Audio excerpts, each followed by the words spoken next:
Добрый день, уважаемые коллеги. Доброе утро, коллеги. Начинаем наш последний вебинар по конкурсу «Воспитатель года» и надеемся раскрыть вам основные вопросы, которые в последние дни возникали и решались на организационных комитетах в министерстве. И проблемки, которые у нас возникли, некоторые.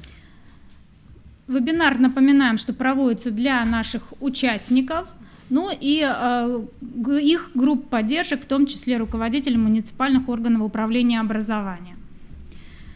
Цель конкурса у вас у всех перед глазами, мы напоминать ее не будем, напоминаем только наш девиз «Я воспитатель будущего». И у нас еще одно такое пожелание, да, обратить внимание на пункт положения 2.3. Конкурс все-таки является добровольным, потому что у нас возникли в процессе такие вопросы, когда насильно фактически отправляют участников, участник об этом, к сожалению, не знает, находится на больничном, и возникают сложности с подачей заявок, возникают сложности вообще со всеми организационными моментами. Очень бы хотелось, чтобы участие было действительно добровольным, и участники лично желали общаться не только со мной как с секретарем оргкомитета, но и также активно общаться в дальнейшем со всеми участниками и всеми заинтересованными лицами. В том числе у нас конкурс будет сопровождать средства массовой информации Республики Коми, поэтому надеемся, что вы все будете готовы ответить на любые вопросы, в том числе и для данных средств. У нас произошли некоторые изменения в составе жюри. Нам добавился один член жюри, это Киселева Галина Викторовна, как вы видите, председатель общественного совета при МВД Республики Коми, эксперт Общественной палаты Республики Коми. Номер приказа на нее уже готов, в общем-то документы в силе, она уже проверила ваши материалы заочного тура, поэтому она активно присоединилась к нам в работе и также будет оценивать очные мероприятия, которые вы будете показывать. Кроме того, у нас немножко произошли изменения в списке участников. Первоначально вы видели приказ номер 307, в котором было 16 участников конкурса. У нас добавился один участник, это Кичигина Надежда Вячеславовна. Детский сад номер 1 Обячева. Приказ по ней еще с министерства к нам не пришел, но заочный тур уже, в общем-то, для нее начался. Уже практически закончился. Ну да, практически закончился. Сегодня последний день проверки материалов заочного тура, поэтому сегодня уже, в общем-то, решено, кто будет выступать, в какой последовательности. Мы вам сегодня озвучим только тройку участников. Первую тройку, получается, лидеров, да, по онлайн-туру. Да? Да. Что еще нам нужно обязательно для вас сейчас отметить? Некоторые в заявке у вас должны было быть указаны следующие данные. Являетесь ли вы членом профсоюза? К сожалению, некоторые из вас указали, что вы являетесь членом профсоюза. Однако данная информация была перепроверена, и оказалось, что данные не соответствуют действительности. Сам Михаил Юрьевич Иванов, который у нас руководит организацией профсоюзов, перепроверил это все и добавил такую формулировку, что бухгалтерию нашу не обманешь, и появились у нас данные по некоторым участникам. Ну, не хотим говорить, да, такие слова, как обман, но информация не подтвердилась, не была достоверной. То есть, если вы являетесь членом профсоюза, данное обстоятельство предусматривает, что должна быть обязательная выплата профсоюзных взносов. Это легко проверяется через любую бухгалтерию, поэтому если бухгалтерия ваша не подала такие данные и не взимает с вас такие средства, согласно вашему заявлению о поступлении в профсоюз, то в таком случае вы не являетесь фактически членом профсоюза. Работников образования. Работников образования, да. Идем дальше. Что касается первого заочного тура, мы говорили вам, что заочный тур сегодня он завершается. Все члены жюри уже предоставили нам свои экспертные заключения, на основании которых мы, в общем-то, уже вам можем озвучить тройку, которая будет первыми выступать в первый очный день. Мы специально хотим озвучить эту тройку, потому что люди не всегда бывают морально готовы выступать первыми. Вот у вас еще есть фактически неделя для того, чтобы морально настроиться на выступление и задать, в общем-то, определенный тон всему конкурсу. У нас, коллеги, вы сами прекрасно понимаете, что тот человек, кто набирал у нас по интернет-портфолио наивысшее количество баллов, он у нас становится первым, и дальше второй и третий. И вот на сегодняшний день у нас тройка определена. Это Визинга Туркина Ирина Николаевна, это Ухта Матюнина Анна Александровна, соответственно, вторая будет, и третья Сыктывкар Ивашова Людмила Михайловна. То есть вот эта вот тройка, она сейчас у нас в лидерах по оценке интернет-портфолио. Последней выступает Кичигина Надежда Вячеславовна из Обячева. Остальные участники уже потом вы увидите себя в программе. Программа будет 10 апреля вывешена на сайте нашем, так что потом уже посмотрите. Что еще хочется сказать по интернет-ресурсам? Интернет-ресурсы вы должны были разместить на своих сайтах, может быть, на страничках детского сада, ну, на любых возможных источниках. И конкурсное испытание предполагало 4 задания. К сожалению, когда эксперты начали проверять материалы, оказалось так, что не все задания они смогли увидеть. То есть либо вы их разместили так, что их нужно как-то тяжело искать, либо вы их вообще на сайт не разместили. Может быть, какой-то сбой технический произошел. Но в любом случае некоторые материалы, к сожалению, эксперты открыть не смогли и не увидели их вообще на ваших сайтах. Поэтому последовательность выстроилась именно таким образом, как мы сейчас вам, вкратце, буквально в 2 словах сказали. Коллеги, вот вы помните, наверное, да, что у нас по положению там есть фраза, что ваши материалы должны обязательно открываться в любом браузере, потому что программное обеспечение в разных компьютерах разное. И получилось так, что вот у кого у нас, у коллег, например, моих, браузеры все были в наличии, то они смогли открыть все. А если, например, какой-то один или каких-то 2 получается, да, то, к сожалению, экспертам не было доступа, да, к вашим материалам. Вот это вот такой технический такой момент, который кажется вроде бы на первый взгляд пустяковым. Я вроде все сделал, все выставил, но на самом деле эксперты не смогли открыть вот по такой технической, как получается, да, неудаче, скажем так. Техника у всех разная, браузеры тоже у всех разные, поэтому мы просим, не сейчас уже, конечно, уже поздно, но вообще на перспективу, если вы куда-то отправляете свои ссылочки на свои персональные сайты, то, пожалуйста, проверяйте их на разных компьютерах, у друзей, у знакомых, в детском саду, у себя дома, в любых местах, потому что техника все-таки бывает, не дает нам таких результатов, которые бы мы хотели получить. Кроме того, что касается сочинений, здесь хочется отметить, что сочинения, конечно, в основном представлены такие достаточно объемные, полномасштабные, да, но большое но. Есть одно большое но, коллеги, с которым мы столкнулись, достаточно неприятное но. Конечно, мы не будем сейчас указывать фамилии, но все-таки вы должны прекрасно понимать, что сочинение, тем более на такую тему, как «Я воспитатель будущего», здесь уже понятно, что человек все-таки излагает свои мироощущения, свой взгляд на данную, на данную проблему. И получилось так, что у нас очень... такой неприятный такой момент, были у нас сочинения, где программа «Антиплагиат» выявила нам просто компиляцию из интернета. Это, конечно, недопустимо. Есть у нас несколько сочинений, которые просто были скопированы из разных сайтов педагогами, и своего взгляда в лучшем случае там было 2-3 предложения. Так, конечно, коллеги, дело не пойдет, и, естественно, мы потом будем разговаривать с этими педагогами о том, что такой момент непроверенности на антиплагиат, он существовал. И огромное спасибо всем тем, кто действительно высказывал свои мнения, кто действительно посидел, подумал, написал это от сердца, от души и к интернету, к счастью, не обращался. То есть им, конечно же, теперь это огромный плюс. Вот. А тех, кто у нас, товарищи, кто у нас позаимствовали чужие мысли, конечно, тоже они на карандашик взяты. То есть это не сама суть сочинения, да, не я, воспитатель будущего, а кто-то. То есть это чужие мысли, чужие слова, то есть это не ваше личное размышление.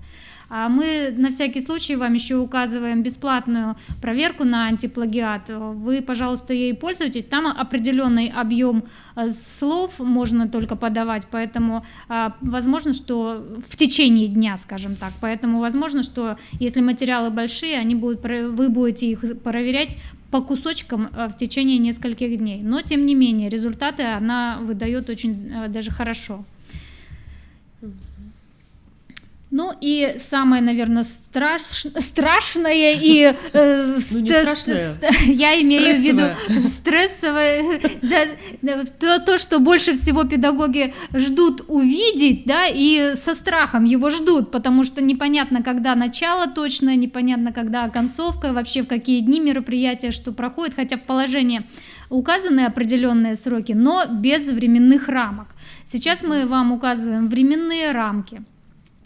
Пойдем по дням недели. Значит, 15 апреля у нас с вами открытие конкурса. Традиционно оно в Республиканском центре дополнительного образования происходит. Адреса, телефоны все указаны. В 9 часов ждем обязательно всех участников. Будет регистрация участников происходить, провожу ее я. Сверяю, все ли у меня пришли, если нет, буду всех обзванивать. Списки с вашими телефонами у нас всегда будут под рукой. Дальше, в 9:30 начинается организационное собрание. Опять же, быть всем участникам. Туфли иметь при себе обязательно. На организационном собрании нам нужно решить с вами очень много вопросов. И самый главный вопрос для вас – это жеребьевка. Жеребьевка у нас в этом году такая очень обширная и включает в себя 3 пункта. Первое – это последовательность проведения мастер-класса, то есть как вы будете выступать во второй день. Кто за кем в каком порядке. Второе – это жеребьевка возраста, времени, места проведения педагогического мероприятия с детьми. И третье – это темы выступлений на 3-м туре. Потому что напомню, что последовательность 3-го тура определяется по итогам 2-го очного тура, то есть за первые 4 дня. После того, как мы решим с вами на организационном собрании вопросы, связанные с жеребьевкой, может быть, последние данные, которые мы будем знать по организационным моментам, после этого в 10 часов начинается репетиция. На репетиции обязательно быть всем участникам. Вам скажут, в каком порядке вы выходите, каким образом вы вообще должны выйти на сцену. Где вы будете сидеть, как будет проходить, да, что вы будете говорить, что должны сказать, что ни в коем случае не должны говорить. При себе обязательно иметь туфли, ну и, в общем-то, уже выглядеть парадно. Да? Дальше, в 11 часов уже будет у нас достаточно много гостей, достаточно много средств массовой информации, поэтому с 11 до 12 у нас проходит открытие конкурса и обязательно к вам определенные требования. Значит, одежда у нас обязательно парадная, красиво, чтобы выглядели на все 100, как будто вы завтра едете на Москву. Да что завтра? Сегодня. Платья и юбки не выше колена, потому что вы поднимаетесь на сцену, и будет все видно, что надо и не надо. На сцене у нас достаточно высокая, коллеги, просто у нас были такие прецеденты, что хочется, конечно, каждому выглядеть максимально красиво, показать не только способности иногда, но и длину ног, вот. Но на открытии это у нас, коллеги, не всегда бывает уместно, да, мы сразу вот просим с Анной Владимировной прощения, что приходится об этом говорить, вот, но это такой момент действительно очень, очень важный. Но все мы с вами женщины, поэтому друг друга, надеюсь, что понимаем, поэтому юбки, платья, пожалуйста, не выше колена. Это требование к участникам конкретно, потому что вам придется подниматься на сцену. Группы сопровождения таких требований не предъявляются. Да, и никаких этнических костюмов. Да. Да? То есть все, что касается народного какого-то стиля, пожалуйста, вы можете проявить себя, например, там, с коми, например, национальным, да, каким-то моментом на конкурсных испытаниях или на закрытие, но на открытие у нас исключительно только парадный вид. Сразу же после того, как состоится торжественное открытие, то есть, в общем-то, концертная часть, да, сразу будет общая фотография. Возможно, она будет на сцене, мы пока точно не знаем. Возможно, она будет в фойе, но тем не менее будет общая фотография со всеми участниками. Поэтому, пожалуйста, быть всем. Члены жюри постараются по возможности к вам присоединиться. Будут члены министерства, представители министерства, да, поэтому фотография, наверное, такая очень значимая для всех вас. И не всегда в таком коллективе, да, мы собираемся, поэтому, пожалуйста, будьте все и проявите такое, наверное, единство в этом. Да. После того, как мы с вами красиво сфотографируемся, сами вы друг друга сфотографируете, у нас предполагается обед. Обед обязательный для всех участников. Бесплатный для участников. Бесплатный, да. Питаются члены жюри бесплатно и конкурсанты. Даже те, кто постует, коллеги, нужно будет обязательно, если даже вдруг по какой-то причине, да, кто-то из участников, например, да, ну вот сейчас вот вы не можете, предположим, да, то у вас обязательно должен быть из группы поддержки заменен на вас, как бы, да, получается, человек. Но это вы подходите и говорите лично. То есть, если, конечно, какие-то свои обстоятельства, ну, допустим, какое-то определенное меню свое, и мы вам не можем обеспечить, потому что у нас все-таки кухня рассчитана на общее количество людей, и, скажем так, а питание достаточно общее, поэтому мы не можем подстроиться под требования ваши индивидуальные. Обед у нас, напоминаем, что бесплатный, и быть обязательно всем. Дальше. Продолжение нашего 15-го дня. После 15-го дня, надеюсь, что первого дня, 15 апреля, значит, после того, как у нас пройдет торжественная часть, после того, как пройдут все фотографии, обед, мы возвращаемся в Институт развития образования, но те, кто постоянно с нами как-то встречается на данном конкурсе, обратите внимание, что у нас поменялся кабинет, мы не будем заниматься в этом году в 103-й аудитории, это будет у нас второй этаж, 218-я аудитория. Аудитория, она большая, столы, стулья, там все двигается, поэтому сразу вот как-то для себя это отметьте. Техника там тоже есть, поэтому не пугайтесь. Все в порядке, будет все проверено, но не первый этаж. Вот наша есть длинная аудитория самолетная, да, мы ее так называем. То есть будет у нас первое испытание не там проходить.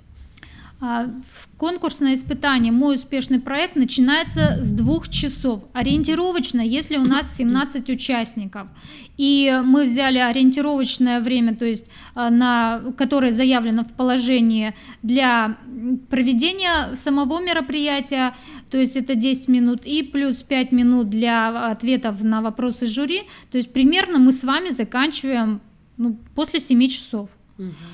Дальше... Как правило, всегда идет какая-то задержка в первый день, да, и фактор волнения здесь, и жюри первый раз вас видит, конечно, вопросов задается, может быть, даже иногда больше, да, чем это требовалось бы, вот, и у нас бывали случаи, когда мы и в 9 часу заканчивали, но планируем в этом году в 7. Ну, мероприятие, видите, Юлия Владимировна, другое, не мастер-класс, да, а мой успешный проект, поэтому я думаю, что убирать после себя материалы здесь не придется, поэтому, в общем-то, время, надеюсь, что будет выдержано и участниками, и членами жюри. После того, как мой успешный проект пройдет, участники в этот день свободны и готовятся к следующему мероприятию. Члены жюри будут заняты, они будут подводить итоги. То есть, если вы будете подходить и задавать им дополнительные вопросы, это задержится время подведения итогов. Поэтому вопросы, конечно, по положению их, конечно, задавать нельзя, и это является конфиденциальной информацией, но почему-то из года в год у нас этот пункт не выдерживается. Но посмотрим, как будет в этом году. Если вопросы будут возникать, то вы подходите к председателю жюри, это Светлана Николаевна Штыкляй. Дальше, 16 апреля, вторник. Мы точно так же занимаемся на базе КРИРО в 218-й аудитории. Обратите внимание, что с 8:30 будут открыты аудитории, а это будет подготовка к проведению мероприятий с 9 начала конкурсных испытаний. Поскольку это все-таки мастер-класс, где-то вам нужны столы, где-то вам нужны стулья, размещение материалов, то здесь, конечно, немножко побольше времени уделяется на данную процедуру, но в любом случае ориентировочно мы так прикинули, что до 6 часов мы точно будем заняты вместе с вами, если из расчета на 17 участников. Поэтому готовьтесь, что это будет достаточно длительное время. В этот день мы вас уже не кормим, вы питаетесь самостоятельно. Дело в том, что если члены жюри не могут выйти, да, в любое время, то вы можете выйти и до начала своего мероприятия, и после своего мероприятия, и сходить пообедать, вернуться обратно. Большая просьба к участникам, которые по жеребьевке будут выступать 18 апреля, то есть занятия с детьми. В четверг. Да? Вот у кого будут занятия, коллеги, в четверг, тем убедительная просьба на мастер-классы, да, чтобы у нас обязательно были люди, участники, остаются до конца. Раньше мы позволяем уйти только тем, у кого будут в среду с утра занятия с детьми. И еще одна большая просьба, коллеги, всегда на мастер-классах требуется помощь самих коллег. Уважайте, пожалуйста, желания других, и это всегда, кстати, учитывается и членами жюри, насколько активно люди принимают участие в мастер-классах своих коллег. То есть, пожалуйста, не отказывайте, вставайте, участвуйте, помогайте друг другу. Да, и у нас очень часто вы, наверное, слышите такую фразу, что нельзя помогать организовывать, да, нельзя проводить мастер-класс с кем-то, кому-то. То есть ваша группа поддержки вам помогает в организационных моментах подготовиться к самому мероприятию, да, к организационному, подготовиться к мероприятию, все расставить, как вам надо. Дальше вы ведете мастер-класс самостоятельно. После того, как вам члены жюри задали все необходимые вопросы, ваша группа поддержки точно так же помогает вам быстро собрать весь необходимый материал, а следующая группа поддержки у другого участника, она уже быстренько помогает раскладывать следующий материал. Но это, коллеги, только в Сыктывкаре. Если вы планируете ехать на Россию, там человек все делает один, самостоятельно, без помощи других лиц. То есть здесь вот у вас получается последняя такая возможность, да, еще в группе действительно своей как-то поработать. У кого есть, да, амбиции здоровые поехать на Россию, можете потренироваться, сделать все самостоятельно. Но учитывайте время, потому что иначе конкурсное мероприятие еще дольше задержится. Ну и переходим к 17 апреля, это среда. Так, а я не поменяла данные. Я очень прошу прощения. Первый день мы занимаемся не в 104-м саду, да. Мы занимаемся в 5-м саду. Это Отметьте себе, пожалуйста, коллеги, здесь ничего страшного, это тоже орбита. В программе будет все отражено. Да, прошу прощения еще раз. Значит, мы занимаемся первый день, 17 апреля, в 5-м детском саду города Сыктывкара. Мероприятия начнутся с 8:30. Ориентировочно в первый день у нас будет 9 участников.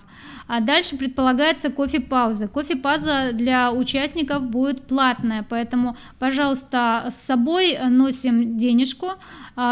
Количество нам пока не указали, сумму, сколько это будет, но тем не менее. Ориентировочно, коллеги, обед где-то стоит приблизительно около 100, а чаепитие от 30 до 50. Да? То есть у нас в группе поддержки, как правило, предоставляется чаепитие, а участников конкурса, как правило, у нас кормят обедом, где-то это стоит в районе 100 рублей.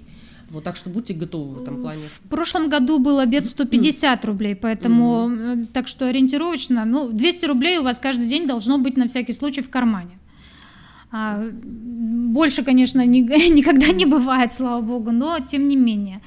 Цену мы пока не знаем, идет обсчет у детских садов, сколько это получится. Значит, первый день мы провели конкурсные испытания. 5-й детский сад, коллеги. 5-й... Это орбита за новым бассейном. 5-й детский сад. После кофе-паузы у нас происходит самоанализ педагогического мероприятия, то есть вы анализируете, что у вас получилось, каким образом получилось. Члены жюри вам задают несколько вопросов.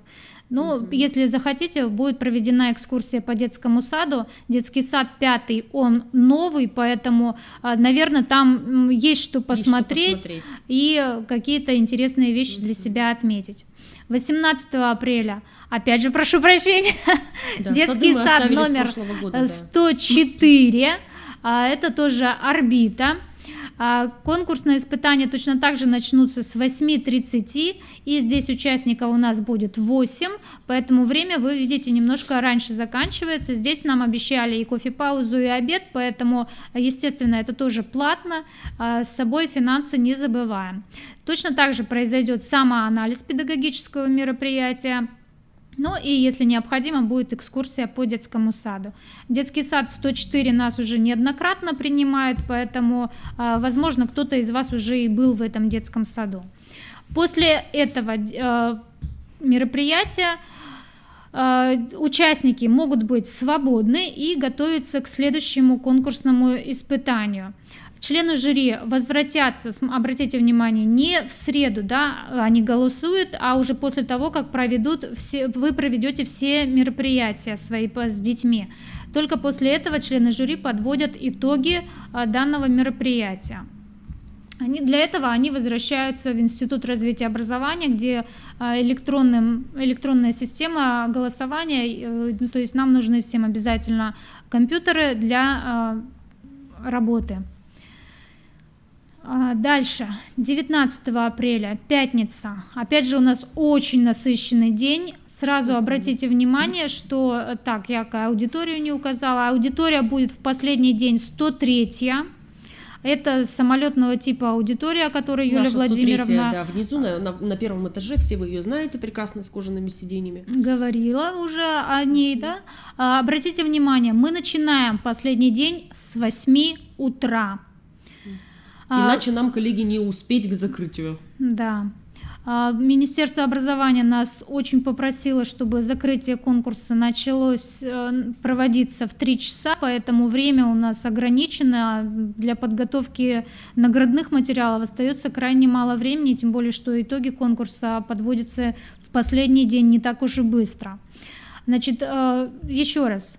С 8 утра у нас конкурсное испытание «Профессиональный диалог». Темы у вас будут выбраны еще в понедельник, то есть, в общем-то, вы уже будете достаточно готовы к нему.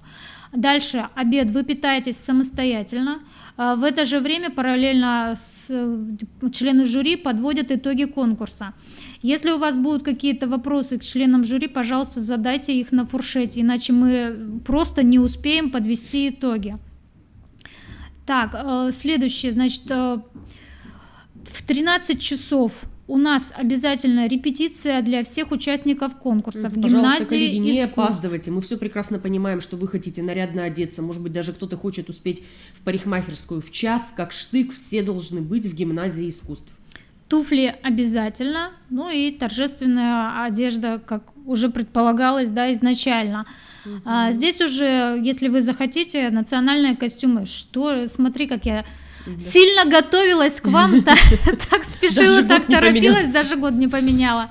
Да. Дальше, значит, что, ну, главное, чтобы вы нас услышали сегодня, что мы еще предполагаем. Значит, в час у нас репетиция «Быть всем обязательно», с 3 часов у нас закрытие конкурса «Быть всем обязательно», и сразу после концертной части общая фотография. Опять же, будут все средства массовой информации, материал будет транслироваться по всей республике, а может быть даже дальше, поэтому, пожалуйста, имейте это в виду и будьте готовы. Кроме того, возможно, кто-то из средств массовой информации, телевидение, радио будут к вам подходить и в первый, и в последний день для того, чтобы вы дали интервью. Будьте к этому готовы. Особенно это, коллеги, значит, касается победителя, да, то есть чтобы у нас победитель, приблизительно вы должны, коллеги, предполагать, если вот вы будете в тройке и займете первое место, что вы будете говорить. Потом, коллеги, всегда в первый день, когда у нас проходят занятия с детьми, у нас всегда приходит СМИ. Первые 3-4 выступающих, как правило, попадают у нас в ролик, да, и интервью точно так же могут у вас взять. Так что те, кто у нас пойдет в 5-й детский сад, обязательно быть готовы. Обязательно будьте готовы к тому, что вы скажете на телевидении. Хотя бы несколько предложений, 3-4 сообщения, пожалуйста, здесь уже будьте готовы. Дальше. После торжественного открытия, после общей фотографии обязателен для всех фуршет. На фуршете предполагается небольшие сюрпризы, что это конкретно мы вам пока озвучивать у нас не часть будем. награждения, коллеги, да, будет проходить еще и на фуршете. Помните, пожалуйста, об этом. И желательно первый час, вот с 16:30, ну, самое раннее, 17:30, то есть вы до 17:30 вы обязаны быть на фуршете. То есть здесь с билетами, пожалуйста, рассчитывайте. Как раньше вам уйти не удастся. Угу. Еще что-то по программе или все, да? Наверное, все вроде. Так, Юлия Владимировна. Да, сейчас мы сходим за Светланой Николаевной Штыкляйной. Надеемся, что Светлана Николаевна к нам подойдет. А с вами пока остаюсь я, Королева Анна Владимировна. Что необходимо обязательно при себе иметь? В первый конкурсный день, это как только будет происходить у нас регистрация. Можете прямо на регистрации, может быть на организационном собрании. Вы для меня готовите материалы. Оригинал, ИНН. Ой, точнее, если у вас нет с собой копии, то для меня оригинал, чтобы я потом сделала для вас копию. Лучше привезти все с собой сразу. Копию ИНН, копию страхового пенсионного свидетельства, номер расчетного счета или сберкнижки и копию паспорта. Обязательно, где фотография и где прописка. Ну, про туфли мы вам говорили уже неоднократно. Обязательно их при себе иметь на всех конкурсных мероприятиях. Значит, все материалы собираю я, никому другому, пожалуйста, их не передавайте, потому что все волнуются, у каждого свой фонд работы, да, мы разграничили, кто что будет выполнять, поэтому за документацию отвечаю я и прошу, чтобы данные документы были у меня. Я буду отмечать, кто что принес, у кого что еще не донесено, чтобы никаких других вопросов у нас потом не возникало. Значит, дальше.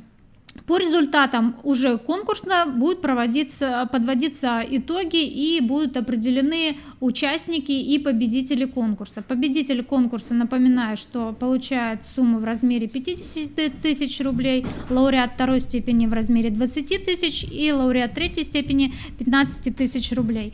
Светлана Николаевна, присаживайтесь. Победители в номинациях по 10 тысяч рублей. В этом году предполагается новшество от Министерства образования.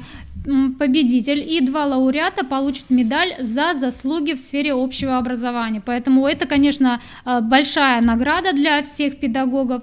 И надеемся, что вам будет за что побороться и в том числе представить все свои достижения как можно более полно. Победители, лауреаты, кроме этого, награждаются дипломами министерства и денежным призом. А участники награждаются только сертификатами участника. Напоминаем, что подведение итогов будет проводиться в гимназии искусств, и победитель едет на Россию, да, на российский конкурс. В случае очень-очень исключительном, ну, допустим, по болезни, может поехать лауреат второй степени, поэтому здесь, пожалуйста, будьте готовы к этому. Следующий оргкомитет у нас ожидается 11 апреля, поэтому все, что там будет известно, я уже вам расскажу на организационном собрании 15 апреля. Кроме того, кто претендует изначально на победу, тот, пожалуйста, сразу готовьтесь, потому что в этом году срок приема заявок на российский конкурс, он достаточно короткий, это до 30 мая. Поэтому как только вы узнаете результаты свои, сразу, в общем-то, следует готовиться к следующему конкурсному туру. Ну и Светлана Николаевна вам расскажет несколько свое видение конкурса, да, как председатель жюри, поэтому передаем ей слово. А как хотите, если... Уважаемые коллеги, здравствуйте. Очень рада вас приветствовать на таком достаточно серьезном вебинаре, который посвящен вопросам подготовки к конкурсу. Моя задача как председателя жюри осветить некоторые и прокомментировать, наверное, некоторые фрагменты, связанные с конкурсными испытаниями.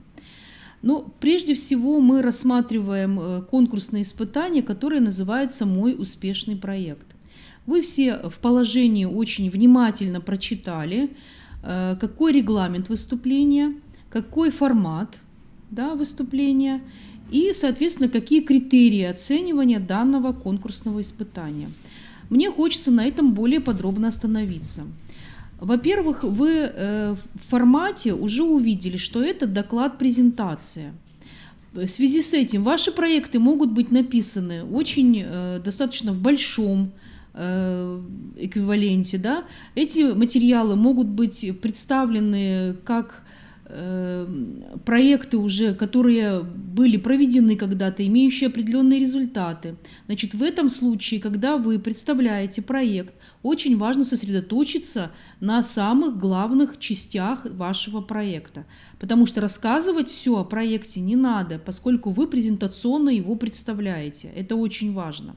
Значит, во-первых, здесь вы видите в формате, что идет у нас линия раскрытия метода проекта. То есть проект должен иметь определенную характеристику с точки зрения его метода. То есть на основе чего был разработан проект. Еще хочу сразу сказать о том, что не нужно показывать в презентации паспорт проекта. Это как бы типичная ошибка, потому что проект презентуется. То есть нужно выделить основное ядро, то есть цели, задачи, какой метод, на каком методе основан проект, какие результаты проекта определены или были определены, какова эффективность проекта, как участники заведены в этот проект, имеет ли проект выход во внешнюю среду, для кого этот проект был разработан с точки зрения внешних выходов.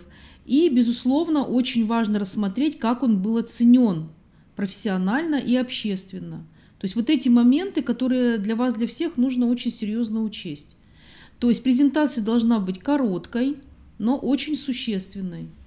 Точно так же ее представление. То есть нужно сориентироваться не на сухое представление презентации, а все-таки представить проект каким-то образом, чтобы для всех было понятно, что этот проект уже был эффективным, и он какие-то результаты принес для широкой педагогической общественности. Значит, по критериям оценивания очень важно определиться. Во-первых, если этот проект разработан в рамках, то есть направлен на педагогическую линию, то есть для детей дошкольного возраста, то, безусловно, вам нужно очень четко понять, что проект должен соответствовать стандарту. Без этого проект не имеет, то есть направленный на педагогический аспект, на детей прежде всего, без этого проект у вас не будет иметь достаточно такое серьезное значение. То есть ориентиры на ВГОС – это 100% линия как бы принятия этого проекта всеми членами экспертной группы.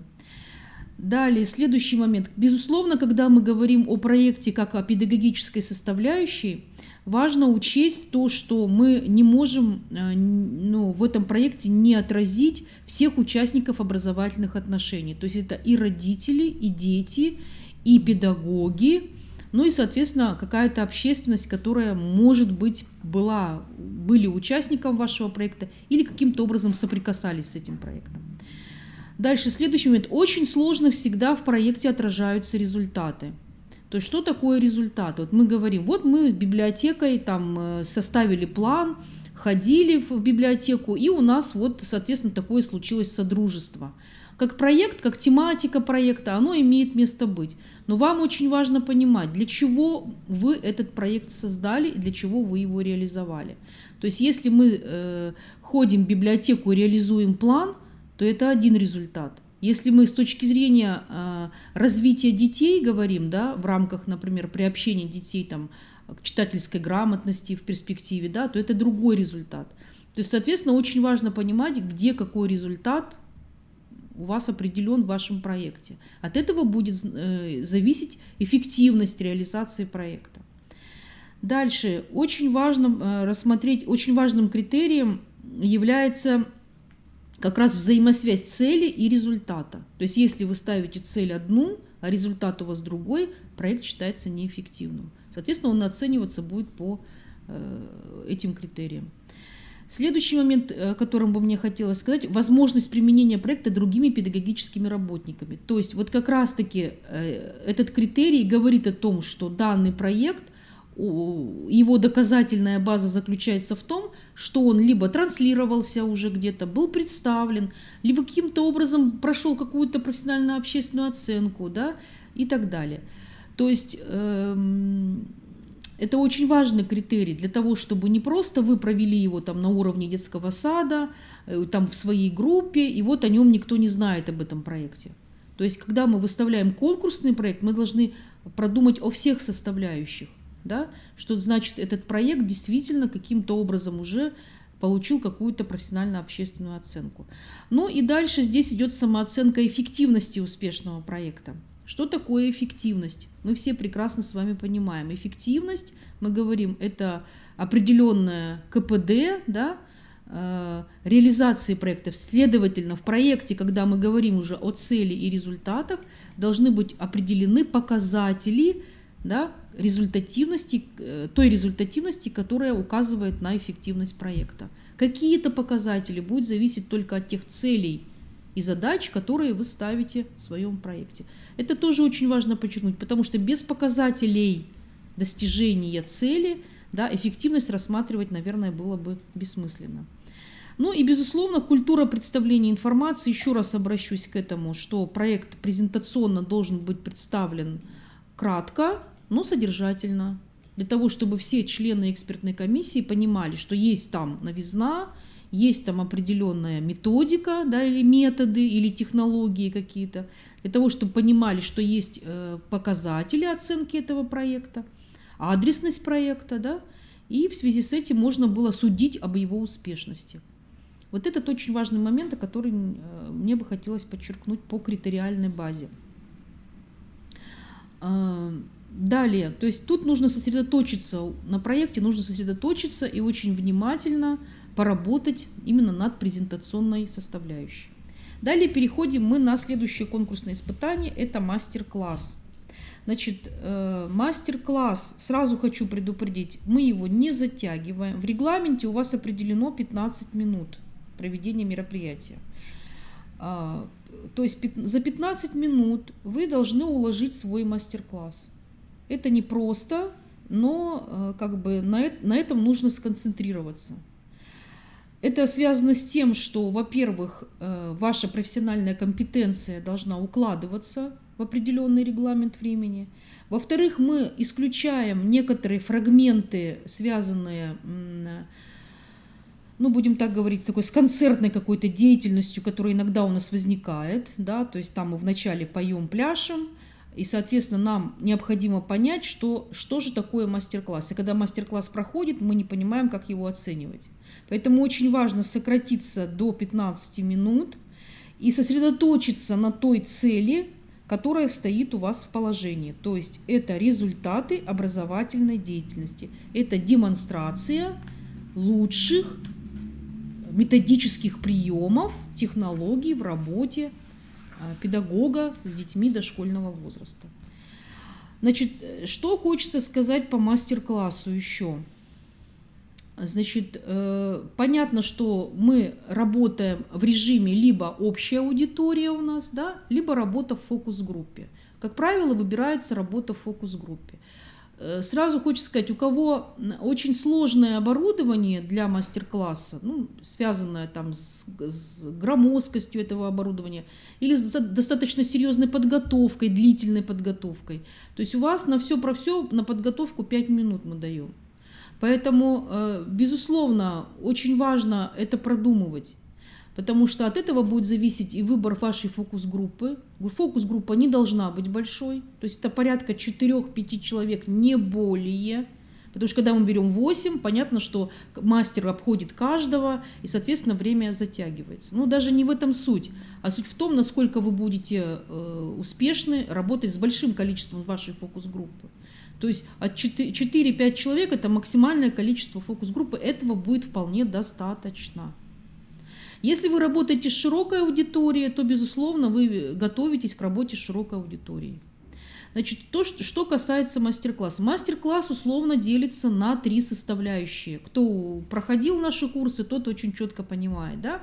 Первая составляющая – это определенная вводная составляющая, то есть связана с подачей самого мастера, с того метода, той цели, которую преследует мастер у нас и конкурсант, да, прежде всего.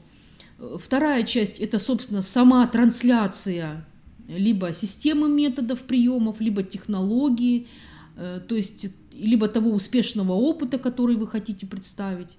В этой части вы уже, соответственно, продумываете все то, что вы можете показать. Ну и последняя часть – это заключение, да, то есть это привлечение к диалогу общественность, либо фокус-группы. Это некоторая аналитическая часть, оценочная часть работы с фокус-группой и так далее. То есть вот 3 условных части вы должны выдержать. Мы можем по-разному их оценивать, но тем не менее структурно за 15 минут вот 3 этих части, они должны быть выложены на мастер-классе. Потому что иногда бывает мастер-класс у нас вроде бы как условно закончился, мастер не проводит ни анализ, не подводит итоги, он не обращается к аудитории и не совсем понятно экспертной комиссии, что же это такое, заключение, закончил ли мастер работать, не закончил ли мастер работать. Этот вот фрагмент остается на усмотрение комиссии. Поэтому очень бы хотелось, чтобы все-таки вот эти 3 структурные части вы сохранили в своем мастер-классе за 15 минут. Теперь то, что касается критериев оценивания. Безусловно, первый наш главный критерий – это соответствие стандарту. Очень важно понимать, что то, что не относится к нашему стандарту, да, к примерной основной образовательной программе, к основной образовательной программе дошкольного образования, к тем образовательным программам, по которым вы работаете, да, от рождения до школы, детства и так далее. Да, вот то, что не относится к содержанию, очень тяжело принимается экспертной комиссией. Поэтому изобретать велосипеда не нужно. Нужно показывать свои технологии работы. Это очень важно. Поэтому затем, когда у вас идет какая-то очень новая тематизм, да, какая-то технология, которая вот неизвестно откуда взялась, оборудование, о котором мы, может быть, на наших просторах оно не всегда применяется в детском саду. То есть это сильно, конечно, да, это может быть, безусловно, но это должно быть очень серьезно обосновано. То есть для чего это детям сегодняшнего дня? Как мы это применяем? Как это оборудование работает? Знает ли о нем вообще общественность широкая? Как оно применяется, какой результат оно дает? То есть если вы вводите что-то очень супер новое, должно быть очень серьезное, хорошее обоснование в первой части вашего мастер-класса. Особенно мы любим говорить об интересных технологиях, методах, которые вот откуда-то вдруг берутся непонятно откуда. Да? Поэтому давайте мы будем приближать все-таки наши темы, наши методы и технологии к нашему стандарту и к тем образовательным программам, по которым мы работаем. Это важно.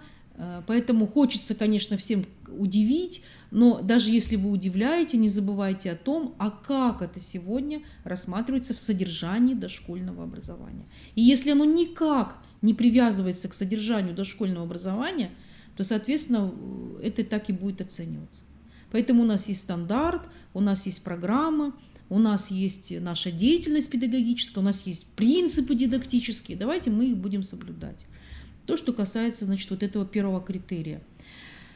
Далее, следующий момент. Конечно, безусловно, вы работаете со взрослой аудиторией, вы не работаете с детьми, вы не имитируете состояние, связанное с детскими какими-то компонентами, да, то есть с детским сообществом. Вы работаете со взрослой аудиторией, вы работаете с коллегами, вы должны четко продемонстрировать содержание своего опыта, да? То есть как бы отдать свой опыт. взрослому человеку, коллеге вашему, педагогу. Поэтому, безусловно, никаких имитационных вещей, связанных, а как бы детки сказали, а как бы дети на это отреагировали. Это можно, конечно, но комиссия это не будет оцениваться никак. Поэтому, пожалуйста, обратите на это внимание. Мы работаем с коллегами, и педагоги после вашего мастер-класса, они должны сделать вывод, что да, действительно, это применимо в педагогической практике, это первое, применимо. А второе, да, это возможно при определенных условиях, например, обучения, да, технологии, методу, приемам и так далее. Это очень важный момент, потому что зачастую, еще раз повторяю, мы просто отдаем опыт в никуда. А мастер-класс – это все-таки передача опыта педагогу, который хотя бы как минимум заинтересовывается этим опытом. Следующий критерий у нас – это умение, эффективность и результативность мастер-класса. Это умение анализировать результаты, наличие четкого алгоритма, наличие оригинальных приемов, рефлексии и так далее. Здесь что хочется сказать? Безусловно, без оригинальности понятно, что на конкурсе не выступишь, да? То есть оригинальность, она, конечно, нужна. В любом случае она важна и нужна.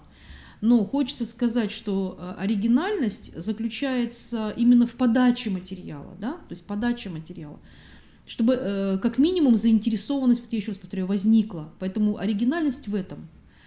Насколько успешно, эффективно, просто, наверное, удается передать свой опыт и сделать так, чтобы люди могли его воспроизвести.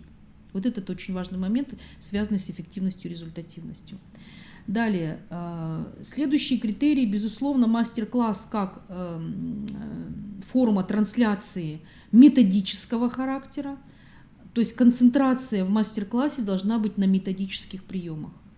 То есть с точки зрения методики, а как научить, да, детей вот именно в такой форме. Да? То есть методически очень должно быть грамотно обосновано. То есть, и, безусловно, мы не забываем об общих подходах в методике и об общих подходах в дидактике, потому что зачастую то, что предлагается, не всегда увязывается с общими, устоявшимися, наверное, традиционными академическими нашими принципами дошкольной педагогики.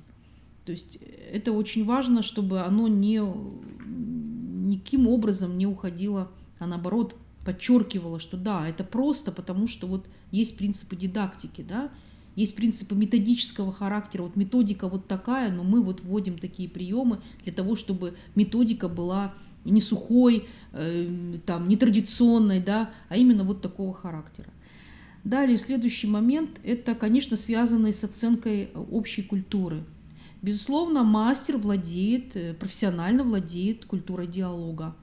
Поэтому, работая со взрослой аудиторией, мастер должен не стоять за своей фокус-группой, да, а наоборот должен быть всегда впереди нее, обращаться к своей фокус-группе, общаться с ними, задавать вопросы так, чтобы их было слышно не только участникам мастер-класса, но и всем участникам, кто сегодня рассматривает это конкурсное испытание. То есть культура диалога, безусловно, должна быть. Должны быть четко продуманы вопросы. Вопросы не должны быть, меньше вопросов должно быть такого ситуативного характера. Они, конечно, будут, но вопросы методического характера, вопросы аналитического содержания, да, они, конечно, безусловно, должны быть. То есть поэтому на мастер-классе мы вам желаем весь свой профессионализм определить, да, и, соответственно, добиться того, что ваш мастер-класс – это именно передача педагогического опыта и трансляция педагогического опыта для педагогов и для всей нашей общественности. Значит, следующее у нас конкурсное испытание – это педагогическое мероприятие с детьми. Здесь, как правило, проблем серьезных не бывает, поскольку это ваша деятельность ежедневная. Соответственно, вы готовитесь заранее на такое конкурсное испытание. Есть очень много плюсов в этом конкурсном испытании, есть некоторые минусы, поскольку все-таки вы должны быть готовы к работе со всеми детьми, независимо от возраста, независимо от языка, независимо от там, поведенческих каких-то аспектов. Да? То есть вот есть дети, есть вы, и, соответственно, вы работаете с детьми в том режиме на весь ваш потенциал, который у вас есть. Вот это очень важно понимать для себя, да, что если я как бы к этому не готов, у меня будут сложности. Поэтому я вам вот всем просто желаю как бы акцентировать внимание на том, что есть дети, есть я, и вот дети и я, мы единое целое. Вот то, что очень важно в педагогическом мероприятии с детьми. Ну, во-первых, что здесь также важно? Вы должны быть еще готовы к тому, у нас есть такой критерий, как педагогическая мобильность. Да? Что это такое педагогическая мобильность? Ну, во-первых, мы все работаем с вами в рамках требований стандарта и, безусловно, понимаем, что дети дошкольного возраста – это ситуативные какие-то позиции, да, когда дети открыто нам задают вопросы, дети открыто выполняют свою деятельность, то есть так дети проявляют свои интересы. В соответствии с этим, конечно, такой вот ситуативный подход, такая гибкость педагога в рамках различных ситуаций, которые случаются здесь и сейчас, к этому тоже надо быть готовым. Это вот первая линия мобильности, да, когда мы всегда реагируем на детей в различных ситуациях, больших и малых, да, в разных. То есть там у ребенка там шнурок развязался, там что-то еще не получается. Да? То есть ситуативно мы всегда на это должны реагировать. Мы не можем пропустить ни одну ситуацию, которая случилась с детьми, потому что комиссия экспертная понимает, что значит где-то вы проигнорировали тот запрос у ребенка, да, тот интерес, который для него, наверное, на данный момент был более важным, чем ваше обращение к нему. Это вот первый момент мобильности.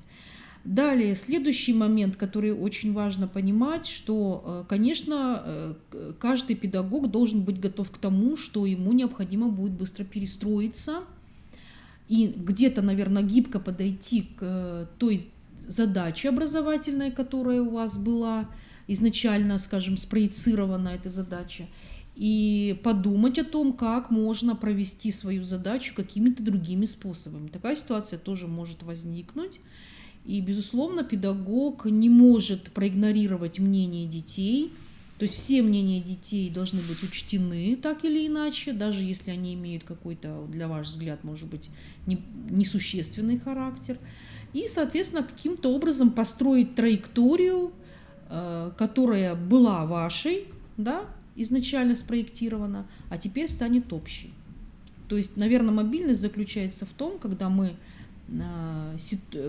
проекционную вот эту ситуацию формируем под вот наше сообщество, я и дети. Это вот называется мобильностью педагогической. Да? Дальше, методическая компетентность. Очень много проблем в этой части, то есть особенно связанных с демонстрационными материалами. То есть, пожалуйста, обратитесь все-таки к принципам дидактики, там, где у нас есть работа с демонстрационным материалом. Ну, это простые прописные вещи, но они очень явно бросаются в глаза, когда мы нарушаем дидактические принципы демонстрации материалов. Пожалуйста, еще раз обращаю ваше на это внимание, потому что, ну, вот я, например, я сразу снижаю баллы, потому что, ну, невозможно демонстрировать материалы, скажем, на руках у педагога, поднимая материал выше своей головы, выше головы детей и так далее. Есть у нас принципы, есть у нас Санпин, который регулирует нам все наши требования. Также мы, когда работаем с интерактивным материалом и оборудованием, у нас все прописано в наших документах. Пожалуйста, обратитесь и не нарушайте все методические, дидактические и любые другие принципы. Далее, следующий момент, связанный с методической компетенцией, это, конечно, соответствие содержания возрасту детей. Очень часто, несмотря на то, что вы выбираете тематику, тематика ведь у нас циклично может быть построена, да, то есть от малышей до подготовительной группы, но очень часто соответствие вот возрастным особенностям детей не всегда совпадает, а это методический принцип.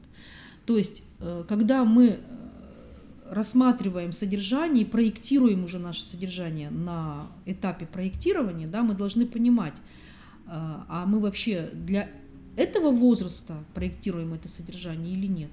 Очень часто типично бывает, что дети, вы не знаете этих детей, да, то есть, соответственно, вы работаете и не знаете их уровень, их компетенций, да, какие у детей компетенции, потому что иногда бывает содержание очень там, низкое по уровню, да, то есть дети достаточно высокого уровня по своему развитию, по своим компетенциям.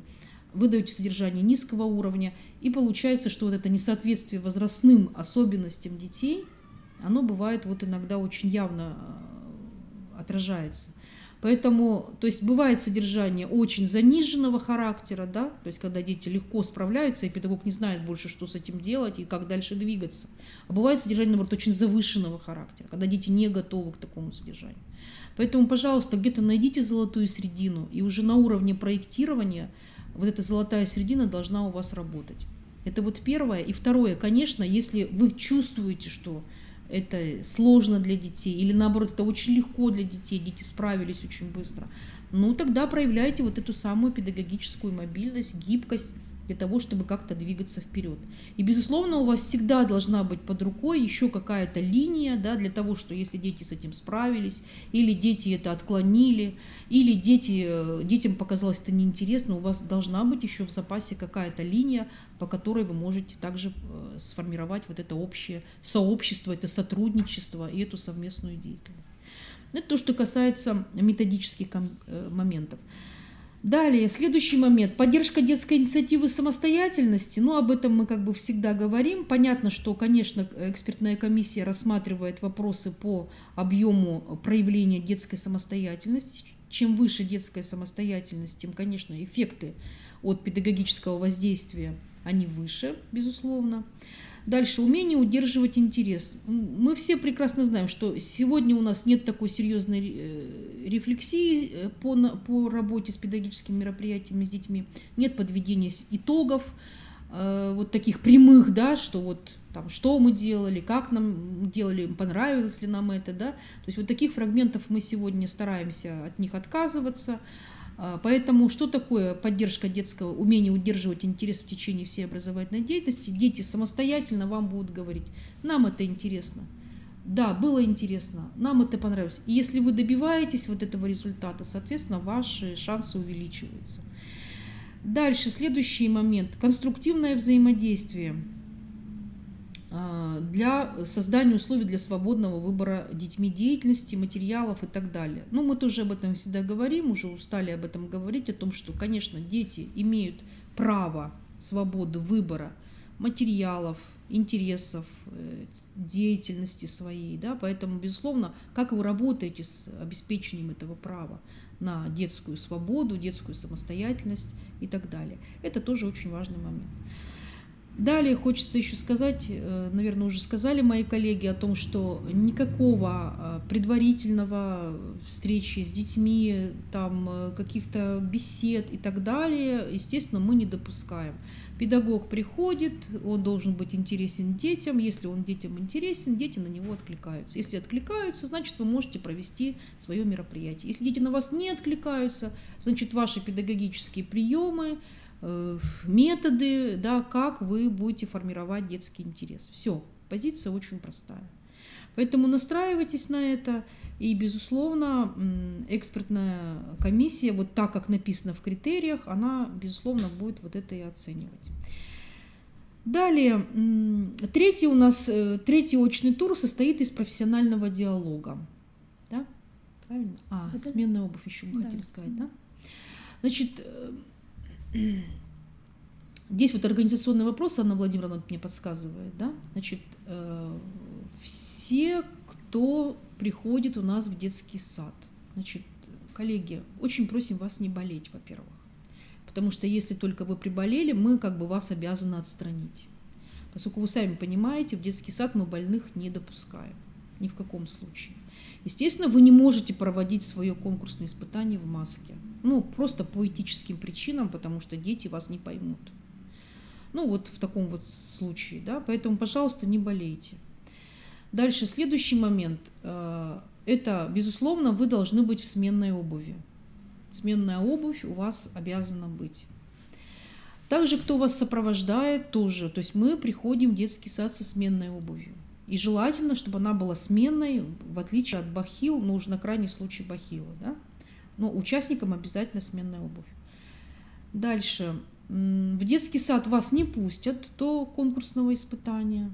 Поэтому очень важно, чтобы вы уже это понимали. И тот материал, который, соответственно, вы нам заявили, он будет вам подготовлен. В детском саду вас будут встречать, значит, представители детского сада, да, то есть вам будет отведено определенное место, да, то есть там вы можете подготовиться. Значит, также вы потом после уже мероприятия вы можете смотреть мероприятие у своего конкурсанта, да, насколько я правильно понимаю, Да, а можете как бы отдыхать в том кабинете, который вам будет предоставлен. Дальше, да, вот еще правильно тут Анна Владимировна мне подсказывает, значит, обратите внимание, что вы заранее должны нам сказать, какое оборудование вам нужно для педагогического мероприятия с детьми. То есть экстренно мы, конечно, поможем, детский сад, конечно, постарается найти все, что вам нужно, но если вдруг вы поменяли, то есть был вам нужен, скажем, фортепиано, а вы вдруг передумали накануне и сказали, мне нужен аккордеон, то, безусловно, в этот день вам уже никто аккордеон не найдет. Поэтому имейте, пожалуйста, вот в виду этот момент, что вот если вы уже настроились, то, соответственно, вот уже у вас будет то оборудование, которое вы заявили. То есть столы, стулья, то есть стульчиков лучше заказать чуть больше, например, чем детей там на 1-2. Почему? Потому что, бывает всяко, приведут там вместо 5-6 детей, бывает такое, поэтому как-то предусматривайте эти моменты, да, и так далее. То есть техника, если будет работать, если вам нужна техника, там интерактивная доска, проекционный экран и так далее, то есть надо будет сориентироваться на месте уже, то есть вам это будет предоставлено, но вы должны понимать, что вы работаете в тех условиях, в которые вы попадаете. Поэтому никаких претензий мы здесь не принимаем, все, что надо, мы вам подготовим, и на этом вас оставляем 1 на 1 с детьми. Комплексный обед. Да, мы про обед уже сказали. Светлана Николаевна образно сказала вам про 5-6 детей, по положению заявлено минимум 8, поэтому это образно, просто образное да, выражение. Да. То есть как бы что может быть такое у нас, да? Значит, дальше, переходим дальше. Значит, если у вас какие-то вопросы организационного характера появляются, вот Анна Владимировна, она всегда у нас на все вопросы отвечает, поэтому пишите, звоните, чтобы уже до конкурса, до конкурсных мероприятий мы все разрешили. Чтобы мы последний день не бегали, не искали вам там какое-то супероборудование. И вообще хочу сказать сразу, что чем меньше у вас оборудования, тем и вам самим проще, и вы продумываете более интересные фрагменты. То есть вы же, конкурс ведь воспитатель года, конкурс ведь не связан с оборудованием, конкурс связан с воспитателем, то есть с вашими профессиональными компетенциями. И поэтому на это и настраивайтесь. Дальше, третий у нас тур-конкурс – это профессиональный диалог. Да? Диалог. Чуть не помню, у нас впервые проводится диалог? Нет, профессиональный диалог у нас уже, проводится не впервые, да. Да. Значит, смотрите, профессиональный диалог. Вообще понятие диалога здесь определено. Да? Что такое диалог? Это публичное выступление на актуальную профессиональную тему. Но, как правило, вот мы, жюри, когда работаем, мы говорим о том, что ведь задача диалога не связана с тем, что я выступил, выдохнул и ушел. Да? То есть задача связана с тем, чтобы развернуть диалог. И это оценивается по большому счету. Да? То есть выступление как таковое, оно должно быть, я вот вам сейчас структурно расскажу немножко. Да? То есть получается, что вы даете некоторое обоснование данной тематики. Да? То есть есть тематика, можете поработать над актуальностью каких-то там цифр, может быть, да, в рамках России или там в рамках Республики Коми, то есть для обоснования, да, каких-то моментов, связанных с актуальностью темы. Вот это первая часть, то есть должна быть актуальность. Вы должны это подчеркнуть, вы должны вытащить из этой темы значимую актуальность для всех, для всего сообщества. Может быть, это будет проблематика, может быть, это будет какие-то цифры интересные, может быть, это будет какая-то противоречивая линия, да, ну не до беспредела, конечно, противоречивая, да, то есть в рамках противоречивости. Вот. То есть вот этот первый кусочек выступления, да, это очень важный момент, на котором нужно сосредоточиться. И как вы его подготовите, так, в принципе, это и пойдет. Дальше, второй момент, связанный с монологом и диалогом. То есть есть фрагменты, которые вы можете говорить как констатирующие, то есть монологи, да, но они должны завершаться некоторым вопросом. И тогда у вас линия протяжки уже на диалог немножечко будет более грамотно выстроена. То есть вы что-то обосновываете, да, потом утверждаете, и потом какие-то вопросы одномоментно после утверждения можно сразу задавать. Так вы можете потихонечку выйти на диалог. И следующая часть профессионального диалога заключается в основополагающем вопросе. Да, он вот из всех ваших мини каких-то вопросиков может быть основополагающий вопрос, который может, да, уже протянуть на, соответственно, на включение, да, аудитории вот в диалог. Или вы можете им закончить и бросить его просто как для рассуждения, да, вот как риторический такой вопрос. У вас всего лишь 5-7 минут. Поэтому структурно диалог, понимаете сами, что диалог требует осмысления, да, для того, чтобы он прошел как диалог.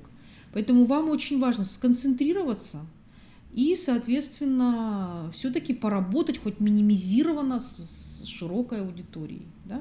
То есть получить некоторый отклик, да, на ту проблематику, которую вы задаете. Пусть он будет очень минимальный, этот отклик, буквально там какие-то фрагменты, обрывок фраз или что-то еще, но если вы не добиваетесь отклика от аудитории, соответственно, диалог, можно сказать, несостоявшимся, это будет чисто монолог. То есть если вы просто выступили, прочитали свой текст, рассказали там просто своими словами что-то, да, там свою аргументацию какую-то вы выяснили, и если вы не получили обратную связь, то, соответственно, диалог у вас в меньшей степени может состояться. Далее, следующий момент.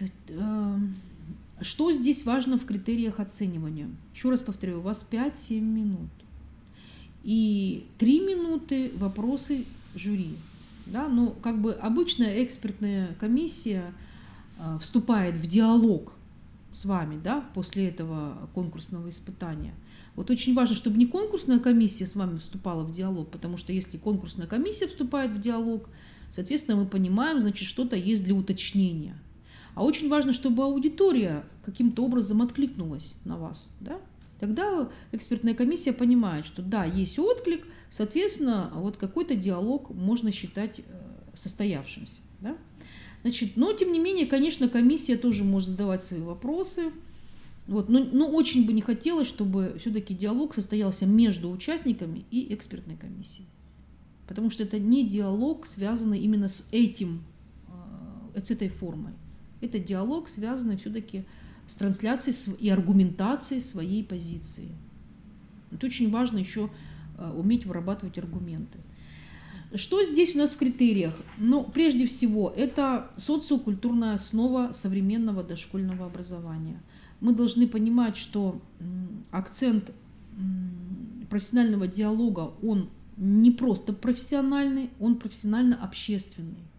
И поэтому очень важно понимать, насколько линия профессионализма, да, сегодня укладывается с точки зрения взглядов, в том числе и всего общества, на ту или иную проблематику, которая вам вот достанется в качестве темы. То есть, еще раз, есть ядро темы, да, есть профессиональные аргументы на эту тему, но плюс очень важно еще посмотреть, какой широкий общественный взгляд есть на эту тему. Да, вообще, с разных позиций, с разных абсолютно. Ну, хотя бы с 2-3. Это было бы неплохо, и это будет линия социокультурности, да? То есть как общество рассматривает, как в контексте культуры мы смотрим на эту тематику. Следующее – аргументация, то есть убедительность, аргументация. Безусловно, если вы эту тему не понимаете и вы не в ней, то аргументы найти вам будет очень сложно, даже при вот всем вашем положении при всем вашем желании. Значит, в вопросах, когда вы будете аргументацию создавать, очень важно все-таки закладывать идеи. Да? То есть вот не просто как я думаю, да, а каковы мои идеи на этот счет. То есть в вопросах, в аргументации, в обосновании. То есть везде должна прослеживаться ваша авторская линия, профессиональная линия и, возможно, какие-то интересные идеи. Тогда это будет выигрыше, в отличие, например, от того, что вы просто рассказали сухо о какой-то теме. Дальше. Ну и коммуникативная культура, безусловно, это должна быть заинтересованность в теме, это должна быть эмоциональность, это должна быть такая быстрота, да, убедительность и так далее. То есть третий тур – это профессиональный диалог. Особенно хочу подчеркнуть, знаете еще что? Что обычно у нас по рейтингу, да, уже тот, кто у нас идет по рейтингу впереди, они уже обычно как бы стараются так более тщательно, наверное, подготовиться к третьему испытанию. А те, кто внизу, уже стараются вроде как поспокойнее участвовать в этом конкурсном испытании. Хочу сразу предупредить, что этот тур, он решающий. Не надо думать о том, что вы, там, скажем, не достигнете какого-то, да, результата. Этот тур решающий. Очень часто на этом туре позиции меняются очень быстро. И этот тур никак нельзя сбрасывать со счетов. Он очень важный, поверьте. То есть он последний, но очень важный. Поэтому здесь нужно все-таки очень тщательно к нему подготовиться. И, безусловно, стараться все-таки быть как рыба в воде в той теме, которая вам достается. Тему нужно знать изнутри. Это очень важно для нас. Темы будут простые, совершенно не будут вас обременять. То есть я думаю, что они все будут в нашем поле.